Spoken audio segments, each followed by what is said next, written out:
अखिल भारतीय बलाई महासभा राज्य की राष्ट्रीय कार्यकारिणी की बैठक भोपाल सर्किट हाउस में आयोजित हुई। अखिल भारतीय बलाई महासभा के संस्थापक व राष्ट्रीय अध्यक्ष श्रीमान बाबूलाल जी बछेर, पूर्व विधायक एवं संस्थापक और राष्ट्रीय अध्यक्ष के मुख्य आतिथ्य में संपन्न हुई। बैठक में मुख्य रूप से राष्ट्रीय पदाधिकारियों व मध्य प्रदेश के पदाधिकारीगण सहित समाज के गणमान्य व्यक्तियों की उपस्थिति रही। बैठक में आगामी विधानसभा चुनाव में समाज के भविष्य को लेकर चर्चा हुई और तय किया गया कि आगामी महीने में समाज का भव्य कार्यक्रम बलाई महापंचायत के नाम से करना तय किया गया तथा राजनीतिक पार्टियों के मुखिया को बुलाकर समाज में बाहुल्य 36 विधानसभा सीटों पर समाज को टिकट एवं समाज की समस्याओं के लिए मांग पत्र देना तय हुआ। महासभा के संस्थापक राष्ट्रीय अध्यक्ष श्री बाबूलाल जी बछेर, पूर्व विधायक जयपुर राजस्थान ने संगठन का विस्तार करते हुए श्री अंबाराम मालवीय जी आष्टा को कार्यकारी प्रदेश अध्यक्ष व श्री चंद्र सिंह जी मालवीय को राष्ट्रीय सचिव एवं साथ ही अन्य पदाधिकारियों की नियुक्ति किया। भोपाल से एमजी सर्वर की रिपोर्ट। की जो भी मांग है, जो हमारा बरसों से शोषण हो रहा है, उसको खत्म करने के लिए हमारी डिमांड को हम रखें और हमारी पूरी समाज को हम एक आगे बढ़ाने की कोशिश का हम विचार कर रहे हैं। अभी जो सरकार चल रही है या जो एक सरकार थी, उसमें आपके समाज के कितने प्रतिनिधि थे उसमें? प्रतिनिधि हमारी जनसंख्या के आधार से आधार के अनुसार नहीं थे उसमें, फिर भी हमारे प्रतिनिधि थे, लेकिन वो कम थे। हम आगे 23 के अंदर ही चाहते हैं कि हमारा प्रतिनिधि संख्या है, संख्या के आधार पर हमको राज में भागीदारी। जो आपके प्रतिनिधि सरकार में थे, जो अत्याचार समाज पे हो रहा है, तो उन्होंने सरकार में आवाज़ क्यों नहीं उठाई?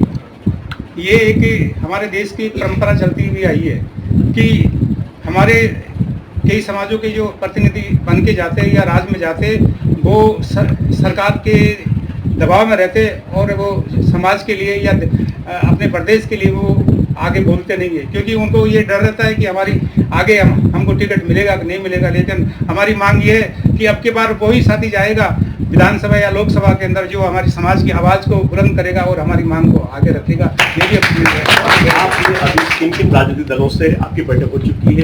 कितनी उम्मीद, कितनी सीटों की उम्मीद रखते हैं? हमारी दलों से अभी कोई बैठक की कोई बात नहीं है, उसी के बारे में हम निर्णय लेंगे, हम प्रोग्राम करेंगे। हमारा बड़ा एक महापंचायत के होने के बाद में फिर हम ये तय करेंगे, वो पार्टी अपने आप बुलाएगी जिसको सरकार बनाने की जिसको जरूरत होगी।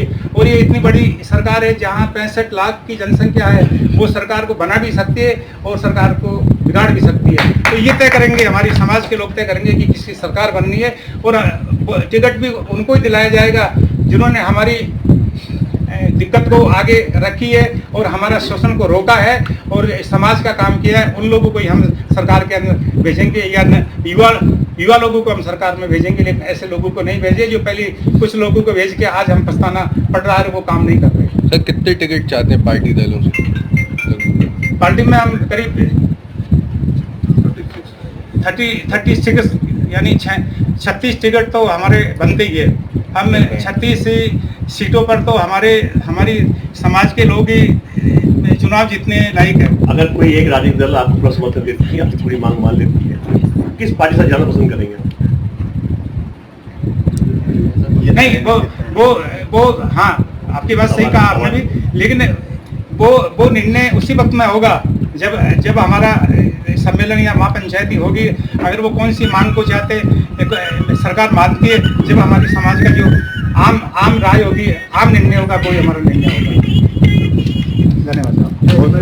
कहीं न कहीं अभी एक संशय बना हुआ है कि आप किधर जाएंगे, और आपकी जो युवा शक्ति है, जो आपका समाज है, उसने आपको बहुत कुछ दिया है, लेकिन आज समाज आपसे मांग रहा है। धन्यवाद। मेरी तरफ से मैं ये कहना चाहूँगा कि आदरणीय हमारे राष्ट्रीय अध्यक्ष महोदय हमारे बीच में उपस्थित हुए हैं। उनके ही मार्गदर्शन में हमने मध्य प्रदेश इकाई की एक बैठक आयोजित की है, जो मालवी बलाई समाज हमारा जो महासभा संघ है, उसी के नेतृत्व। इसका उद्देश्य आदरणीय हमारे राष्ट्रीय अध्यक्ष जी ने भी बताया है कि मध्य प्रदेश की 8 करोड़ की आबादी में हम लोग 1.25 करोड़ हम हैं और 60 से 70 लाख हमारे मतदाता हैं। तो हमारे समाज की इस मध्य प्रदेश की विधानसभा में जो आरक्षित सीटें हैं, उन आरक्षित सीटों में हमारा बाहुल्य हो और हमारे ज़्यादा से ज़्यादा हमारे समाज के लोगों को नेतृत्व करने का अवसर मिले।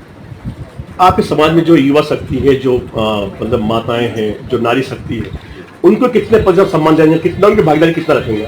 हमारे हिसाब से महिलाएं माता बहनें जो बराबर 50% की भागीदार बनती है कि अगर यहाँ विधानसभा की 36 सीटें हैं तो उनको भी बराबर आधी सीट उनको दी जाना चाहिए। ऐसे देखा जाता है कि राजनीतिक दल जो है या पार्टियां या कोई संस्था कहती है कि बराबर का हिस्सा देंगे, जब समय देने का आता है तो सब वो दाएं बाएं देखने लगते हैं। नहीं, इसी के लिए हम लोगों ने ये बैठक आयोजित की माननीय हमारे राष्ट्रीय अध्यक्ष जी के नेतृत्व में कि हम लोग इसी माध्यम से हम लोग हमारी नारी शक्ति की बात भी रखेंगे और हमारे समाज की बात भी हम लोग रखेंगे। तो सर ये जो युवा हैं जो समाज के हैं कहीं ना कहीं वो आपकी ओर देख रहा है, भविष्य देख रहा है आपके अंदर।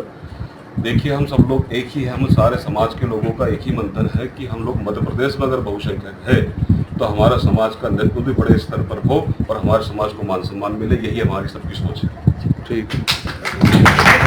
और मैं अखिल भारतीय भलाई महासभा की प्रदेश अध्यक्ष होने के नाते आज जो हमारी यहाँ बैठक रखी गई है, ये बैठक इस विषय में रखी गई है कि जो सरकार में जो आरक्षित सीटें होती हैं, जो हमारे बाहुल्य क्षेत्रों में जो SC/ST की जो बाहुल्य सीटें हैं SC समुदाय की, उसमें हमारा प्रतिनिधित्व 100% हो हमारे समुदाय का।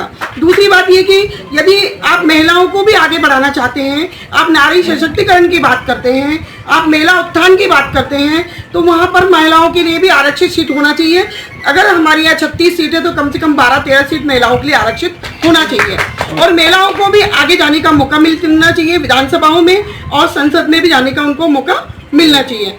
तो जब तक कि आप हमारी विधानसभाओं में, विधायक के चुनाव में, सांसद के चुनाव में महिलाओं को आगे नहीं आने देंगे तो हमें बराबरी का वो हक, वो दर्जा नहीं मिलेगा महिलाओं को। और जहाँ तक आप नारी उत्थान की बात करते हैं वो भी अधूरी रहेगी।